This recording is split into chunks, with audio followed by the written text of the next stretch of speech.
Hey, hello, good day, Yo, everyone. hello, how are you? Fine, guys. How you doing? Sorry for Good, being good to have late. you I on. thought it was like an hour more. No.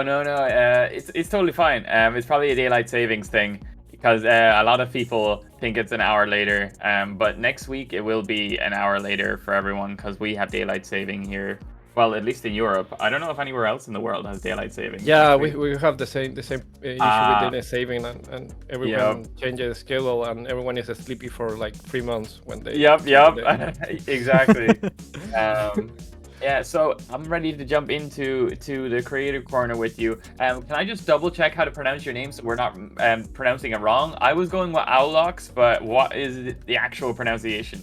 Yeah, it's good. Outlook is good. Oh, okay, cool, awesome. So It's Aulox is perfect. here in the creator corner, and I'm super excited to dig into your story and stuff like that.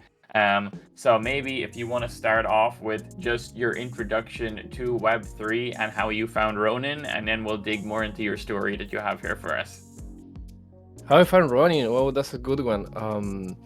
I've been always been into gaming, and I have a lot of Mm-hmm. friends who are well. I study computer programming, software programming, so I have a lot of friends who are super geek into computers. Mm-hmm. So when Ethereum and Bitcoin was launched, they were like, "Join, buy some Ethereum, buy some Ethereum, buy some Bitcoin," Damn, you were and I that didn't early? listen. Yeah, I didn't listen. No. I was an idiot. Yeah, and my first interaction with crypto was when Dogecoin came out, I think. Oh, And I don't know really? it. Yeah, and I did Brave, and I bought some Dogecoin, and I told my friends, and my friends were like, "Bro, we told you to buy Ethereum and Bitcoin, and you're saying that you bought Dogecoin? No, don't talk to us." And but then time went on, and I didn't pay more attention to it until 2021 when I saw the Axie documentary. Oh, the And one that was on Vice? yeah, I that's think. the same. Yeah, okay, yes.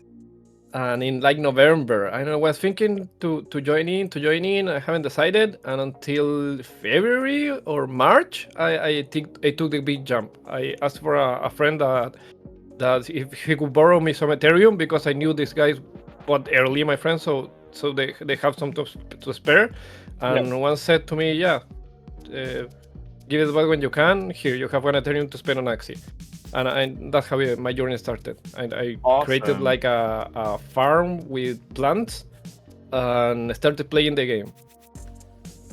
So so Axie obviously was your intro then to Ronin, and basically was that your intro also just to Web3 gaming as a whole? Like, was No, that your I first? played another game before that I tried, but I didn't understand it much. I didn't even remember the name. It was like an autoplay. You put the character and you just advance playing, and you Oh, need to okay. it kind of mine it the coin when you play it. But then I stopped it and went back to Axie. Okay, got you. So that was kind of your first impression as far as like, oh, I can earn money from playing these games. Interesting. So then obviously it spiraled into playing Axie and stuff like that, and then Axie led to other things. So let's jump into your creator journey then. So it says here that you mostly write threads and focus on creating video content. When did you first start kind of turning you playing these games into you actually turning it into content and posting it and making threads? When did that transition happen, or were you always making content? I was making content before Axie, but I think when I was in college, I streamed League of Legends for season one, season two, when there were a fewer streamer, and Yes. I didn't take it seriously. I was like my hobby. I didn't pay much attention to it. Now I see how much of an opportunity I missed it for not taking it seriously that time, because that time there wasn't many streamers, so it was easy for speaking to become one of the first, and I started um, building You more weren't audience competing and with as creating a many lot. people. Yeah. Yeah, Damn, you but I seem didn't early take to it all these seriously. It things. was like, yeah, it What? I was like super chill, like playing LOL and stuff like that. But I didn't take it seriously, and how much of opportunity it was. And then I became a partner with Twitch, like season two, season three, League of Legends. And I transitioned. I've been always been a Blizzard fan for every game. Diablo, Warcraft, by far one Oh, of my biggest Diablo? games. Nice. Yeah, yeah. And I started streaming more Heroes of the Storm when it came out. And eventually, there was like a caster opportunity, and became a caster without like chasing the goal. It was like, oh, this is a big opportunity, and ended up being a caster and creating content. Not because like I wanted to create content, because there was a lack of content in the community of heroes. And Okay. well, like, okay, let's do it. I'll be the Let's guy. start, Yeah, yeah, I'll be like the guy. Let's start you saw a creating gap in the guides. market, and then you just went in and like, what were you directly doing it with Blizzard, or was it kind of just a thing you were doing by yourself, and like you started casting some tournaments? Like when you refer to casting, are you saying about tournaments and stuff that was being played? Yeah, but I started with tournaments of my own, and local tournaments, and transitioned eventually into working with Blizzard. Dude, That's that's what awesome. What was that experience like? was awesome. I travel a lot. I wasn't expecting it, because it's what like when I started, it was like a dream. Like, what I'm working with Blizzard. I didn't believe it for like the first year. Right? Um, Yeah. the people that working in Blizzard, they were super fans. They love it. Um, the the the ambience, like the working, it was kind of weird, because eSport for minor regions weren't that big as eSport in NA or Europe. Okay. So Blizzard as a company didn't pay much attention to it, but the experience, the team, everyone that working in Blizzard loved the eSport and wanted to make the best of the game. So it was an awesome experience, and a lot of people from different countries loving what they did for the work, and awesome. I actually ended up going to a BlizzCon, and for me, that was a dream. I didn't have the money Yeah, to I can pay to imagine. travel it, and even less to be invited to the workers party or stuff like that. Yeah. So no, it has an awesome. I meet the creators of WoW. I meet other casters from other region. No, it was an awesome experience. I still remember I like think the one of I the think that's such best period of a my life.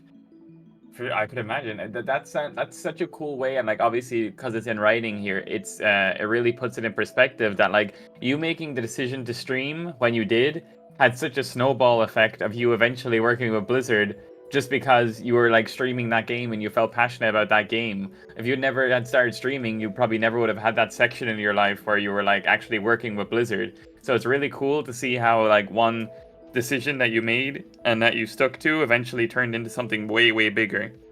And it just goes to show, like, why if people are scared to do these things and step into these positions, they shouldn't think about it too much and just do it, because there was no way you could have predicted that you would be working alongside Blizzard and going to these events and stuff. I'm sure if you had told like you when you first started streaming, you wouldn't have believed that you would have done something like that. 100%. I didn't know it. I took it as a hobby, and the skills I learned by streaming, like learning how to use OBS, learning how to create scenes, learning how to broadcast a tournament, being more confident on camera, helped a lot into transitioning into casting, and actually Mm-hmm. it helped in my career as well, because when I was in college, everyone was like, "Chuck, dude, this dude is super comfortable speaking to other teachers or doing speaking or stuff like that." I was like, "Yeah, Yeah. I speak a lot on camera," so it kind of transitioned into that. So it No, was it's actually a huge advantage for sure. Like, not everybody's comfortable on camera and stuff like that. So the fact that you have so much experience in front of it definitely probably helps you with your streams and stuff. And like, obviously, now it says afterwards like the Heroes of the Storm esports kind of winded down and stuff like that. And then you actually pivoted and started moving towards doing like other kind of tournaments for a few years, like organizing local ones. Like, was that a whole section of your life as well? And then you obviously discovered Axie Infinity and saw the potential and stuff like that. So were you just enjoy the whole elements of tournaments, I guess? Yeah, I always like tournaments before Axie, before Heroes, before playing online. We used to organize when I was little, like 16-year-olds, a lot of LAN parties playing Counter. Yeah, So okay, that cool. wasn't with the goal of creating esport, because esport at that time was non-existent. Like Yeah. maybe StarCraft on Korea, but besides that, nothing else. So we did it for the fun, and we did a lot of huge LAN parties at that time with friends on my city. So when esports became bigger and bigger and bigger, it was something like no one had faith on it and became something super huge. Then Blizzard have the announcement of Diablo Mobile, and everyone went downhill from that. but Yeah. but yeah, So, that was bad. is casting still something you're passionate about? Like, do you still do any casting right now, or are you kind of more so focused on content creation? I'm more focused on content creation. I casted a lot, and I think I may think I will go back into maybe this year or the other year, but I'm not doing at the moment. When Heroes of the Storm stopped supporting esports, so I didn't work as a caster for Blizzard because the esports scene was deleted. We started creating local tournaments with a page called Macherino that kind of supported the tournament by giving likes and stuff and doing it to the prize pool, because prize pool at the time was like the only method you have to gather a prize pool was pay an entry or try to negotiate with a brand, or this other method where likes and social fight maybe. Yeah, sounds like it. Where you likes and retweet ended up being money for the tournament, and we started pivoting into the fighter community, playing Dragon Ball Fighter, Street Fighter, Smash tournaments, and starting working a lot with them. And they are an awesome community, especially Latin America. They're very passionate, yeah, for sure. And like the Latam community is probably one of the most passionate gaming communities you can find when it comes to any game. So I can only imagine how it is in the fighting games. They're super passionate, super passionate, because they have been used to their whole life, sort of speaking, to not having funding for the tournaments. Yeah, for sure. They're super motivating, organizing everything. Cool. So we have kind of how you got to this point. Maybe now we can start talking about like your in current day, present day, you as a content creator. Is it your main thing? Is it still a hobby for you? Is it something that you're trying to turn into a main source of income and stuff like that? Obviously, you're a creator on Ronin and stuff. So how is that looking for you right now? How do you approach being a content creator? I transitioned into. I'm gonna sit full time because I still have I work and I have a farm where I produce fruit and stuff. So nice. it takes times, but it isn't my full job, and I take time. I try to take my full-time job creating content. In 2022 and 2023, I started doing 4 or 5 videos weekly, and trying to push content every day on Twitter. Yeah, I try to create a method that be like, okay, I'm gonna do this, but I can't edit a video 6 hours a day because I'm gonna be burned out by the month or 2 months. Yeah, it to be something that I can sustain it towards a year or 2 years or 3 years, and keep it on. So I kind of create the script before doing a video, and then I prepare everything on OBS, and I take big advantage of transitions to make it look like a good edition. But I try to not take many time editing the video, so I can keep it on making it every day. Right now I'm creating a lot of content, and kind of been a huge boost with the Running Creator program. Like Solid has helped a lot in having great ideas, like you should subscribe to YouTube in this place. Remember to add timestamp or tips into how to make the better thumbnail, or how to organize the content. He has helped a lot. Yeah, Sunny is really, really great at helping with that kind of stuff. So it's great that like he's actually helping you with your content on such a personal level and stuff like that. So is there, like, obviously we can see here that you're saying that you create obviously Spanish content, and then you do threads in English of the Spanish video content you kind of do. So if people are to follow you and stuff right now, they can probably mostly expect threads and video. Do you stream often anymore, or is streaming kind of something you've put on pause? I stream, but I don't stream much, so I don't put much emphasis on it. I stream like maybe 2 times weekly, and it's not content. So I try to focus mostly on thread writing in English, so I can approach more the English speaking community and have Awesome. more being more close to founder as well, because most founders Yes. doesn't speak Spanish except the Guroro team, which are all Chileans. But and on videos it's more for the Latin community, where I can translate the content and give them alpha on stuff that hasn't been translated yet. Yes, awesome. Okay, cool. So that's kind of what people can expect if they do follow you for your content and stuff like that. And as far as like the videos and stuff you do right now, is there any games in particular you focus on? Like, do you have a game that you put out guides on and stuff like that, or are you just kind of open to everything that's happening on Ronin right now? And if something that you enjoy or speaks to you comes out, then you just focus and make content on that. I mostly like for everything that goes on running, I create news. So I don't, for example, there is a big patch on White Forest or the big news in White Yes. Forest. I'm not playing White Forest, but I still do the video speaking about the news in White Forest. But I don't create guide for that game. And Got you. for example, I play a lot of Ragnarok Online lately, so I made a ton of guides for the game, and I'm covering the news. So I try to, for the games I play, I do guides and cover the news, and for the games I don't play, I just cover the news. I've been Okay, playing awesome. Payron, Axie Infinity, of course, I still play it. Ragnarok Online, gonna play a lot. Forgotten Universe, gonna play when it launches in half an hour. Yep. Um, Lumitera, I'm waiting for it to go back. And Plains of Our Land as well, to like on the site. And So you're definitely like at least being having a broad variety of stuff on Ronin. You don't have one singular focus game. You're actually just like seeing what you personally like, and then if it makes you passionate enough, or if you like it enough, then you take it and then make content around it. yeah, Is what I'm seeing. Okay, cool. And do you hope to get back into streaming at some point, or are you definitely preferring the thread and video side of content creation?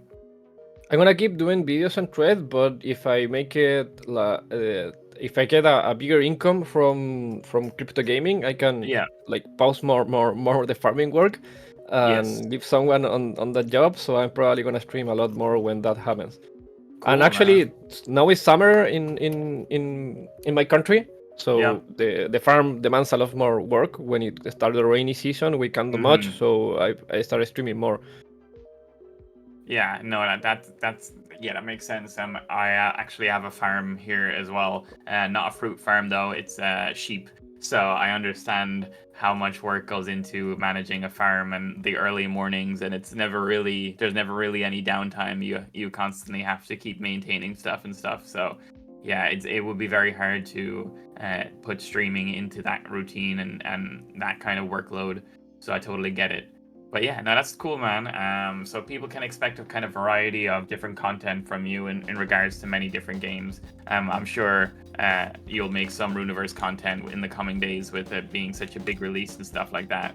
But that's awesome. And it seems like, as I said, it's cool having it in writing, seeing how you went from streaming casually for fun, League of Legends Season 1 in 2013, and like it snowballed into you working with this huge company with Blizzard, and now it's turned to Ronin, and obviously you've amassed a following and stuff like that.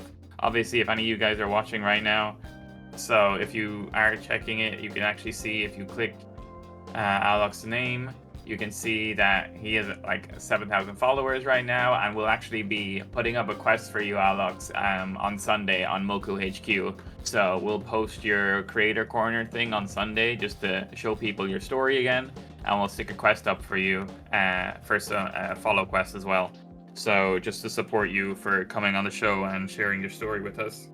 Thank you, Alan. Thank you. Yes. Is there anything else you would like to share with the audience, or anything around your creative process or anything? Because I know you're in Moku Friends with Benefits, right? I saw you made some Moki content over the last couple of weeks, I believe.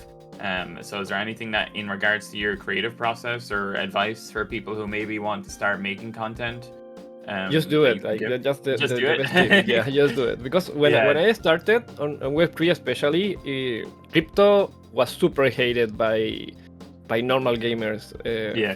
for the first year maybe, and I actually lost like my most loyal followers and probably my Web2 base when I transitioned into crypto, and I still didn't matter because I knew the hate was not from a personal perspective, because they kind of hated it, and they don't know.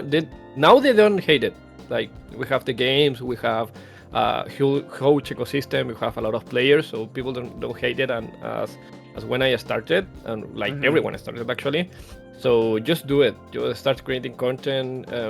It doesn't matter how if you don't have the numbers. When I started doing videos on YouTube for Web3 gaming, I have like 5 viewers, 10 views on videos. It eventually will go higher. The consistency is the super important part. Like do it, push it, and have a long-term plan, because if you're waiting to have huge numbers when you start, that's unreal. Like no one has that. It's not realistic. Yeah.